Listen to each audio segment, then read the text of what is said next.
Ladies and gentlemen, welcome back to another hilarious episode of the Funny Fact Show, and I'm your host, Mrtheodaprophet, and today we have a juicy topic to dive into. Now, over the past few days, the United States of America's House of Representatives has been unfolding a serious series of political drama. You know what I'm saying? Now let's talk about the recent eviction news that has been making the headlines.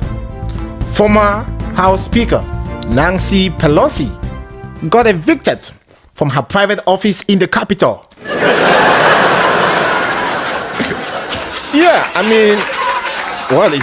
I guess it's true what they say, that even politicians can't escape the dreaded eviction notice.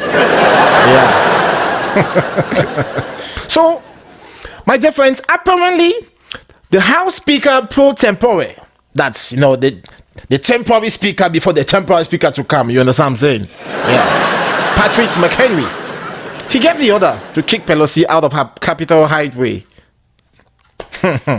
That's what we call a power move. A serious power move. Yeah, you know what I'm saying? Yeah. And that's very funny. Now, the funny side about the story is that Pelosi was notified of the eviction in an email just about 90 minutes after McCarthy was booted out on Tuesday, 3rd October 2023. And was ordering Pelosi and her former House Majority leaders, Steny Hoyer, to vacate their secondary offices located near the House chamber. And the email noted that the locks will be changed on the doors the next day, Wednesday. Can you imagine? Yeah. Can you imagine getting an email saying, "Hey Nancy, it's time to pack your bags. We need the space for the new speaker." And ladies and gentlemen, getting the news of this, Pelosi was not happy. Yeah, Pelosi was shocked and was like, with all the important decisions that the new Republican leaders must address, which of course we are all eagerly waiting to hear, one of the first actions taken by the new speaker, pro tempore, was to order me, Pelosi, to vacate my office in the Capitol. Well, it doesn't end there. Pelosi continued by saying that she couldn't even retrieve her belongings because she was in California mourning the loss of her dear friend Dianne Feinstein. And well, I guess that Pelosi will just have to send someone to pick up her stuff. Or maybe, to my opinion, she can hire a moving company called Nancy's Express Eviction Services. Yeah, just like a U-Haul. Well, who would have thought that a U-Haul would be parked in front of the U.S. Capitol? I can already picture her desperately trying to pack her things while shouting, "Wait! I need to get my gavel and power suits." Well, my dear friends, who is taking over Pelosi's hideaway? That's what's most intriguing and funny. None other than Mr. McCarthy himself. Yeah, power has changed hands indeed. Yeah. Now that's what we call a real power move, because I can already imagine Mr. McCarthy redecorating the place with "Make America Great Again." Yeah, just like his counterpart Donald Trump. Yeah. Now, there's something to understand about this eviction. It seems like the eviction saga is all about payback, because McCarthy, the mastermind behind the eviction, had previously teamed up with the Democrats to authorize an increase in the limit of the amount of debt they can incur, and of course to pass the spending bill.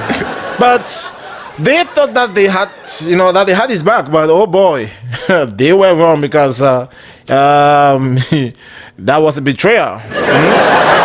Yeah, they thought he has his back. And it's funny enough, my dear friends, because the excuses keep coming up.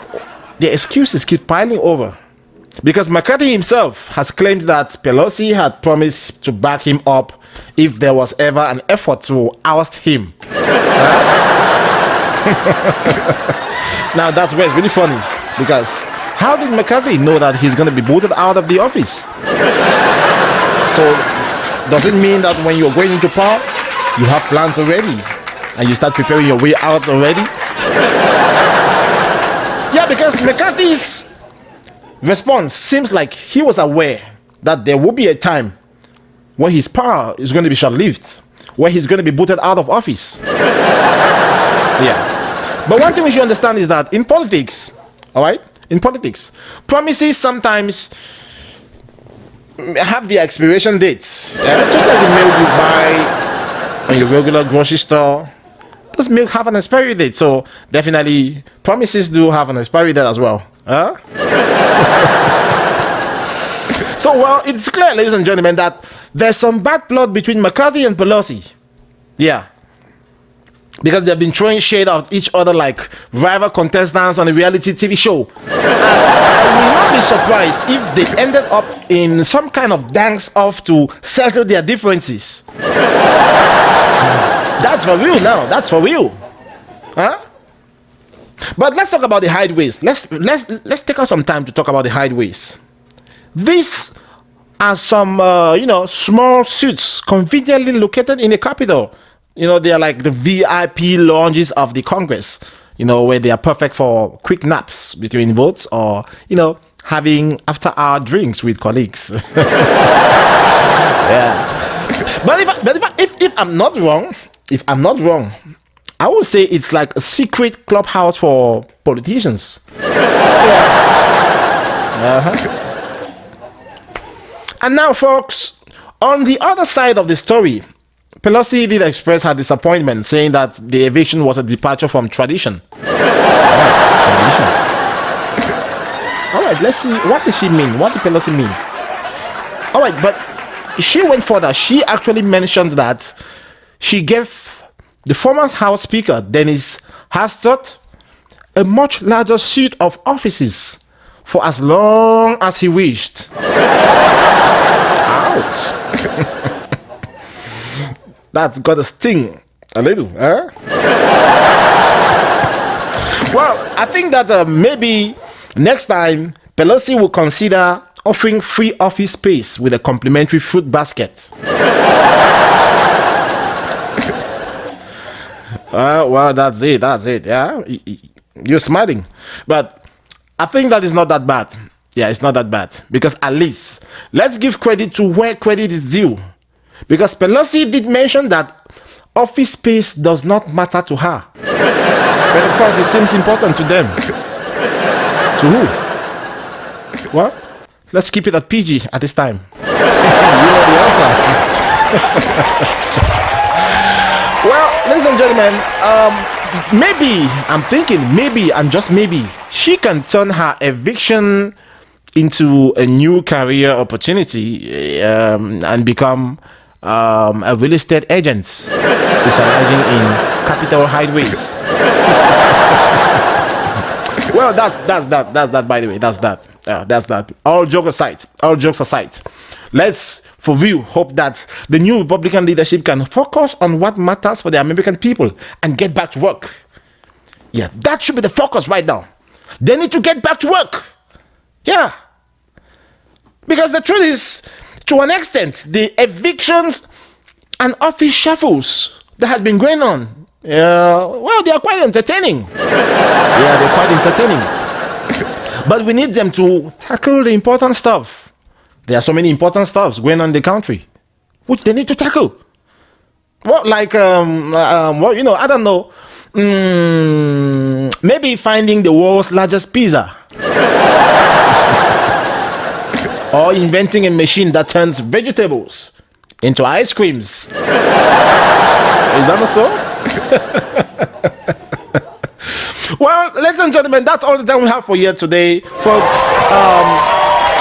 Thank you for joining us on this one. And before we end this show, remember that life is full of surprises. And even politicians can get evicted.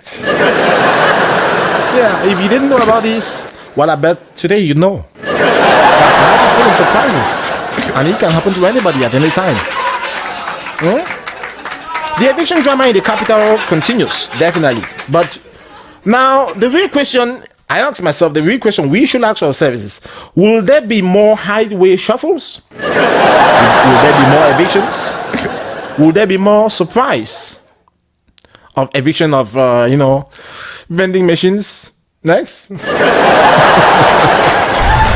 that's all we have for today, ladies and gentlemen. Stay tuned to the Polyfact Show for all the latest updates. And of course, I'm your boy, Mrtheodaprophet. Thank you for joining me on this one. And if you're new to this channel, please subscribe. And if you're not yet subscribed, do well to subscribe, because we'll be back with more updates. Until next time, ladies and gentlemen, keep laughing, keep smiling, and of course, keep the drama. Subscribe for more videos.